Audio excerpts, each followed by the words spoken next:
ko'zim ustiga qovog'im tushgan edi. Grija deb aytishgan edi bir vrachga borganimda. Grija oldirishingiz kerak deb aytgan edilar. Ko'rishga ham xalaqit berardi. Soya bo'lib turganda edi. Instagramda chiqqanda ko'rganman. Keyin Telegram kanalga ulanib olganman-da. Anchadan beri kuzataman bu bolamni. Ishlar yoqadi, muomalalar yoqadi. Keyin ishonib keldim. Keldim, tag'inam meniki o'sha kuni o'zida bo'lib ketdi. Men konsultatsiyaga kelgan edim. Qildiraman deb kelmagandim. O'sha kuni patsient sal kechroq kelaman degan ekan, menikini birpasda qilib opajon qilasizmi? Bo'pti dedim men ham.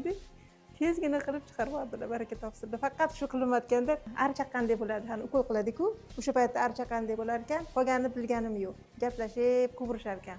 Boshida shu archaqanday bo'ladi, uyog'iga og'riq bir narsa ekan. Men bunchalik bo'ladi deb o'ylamagandim lekin.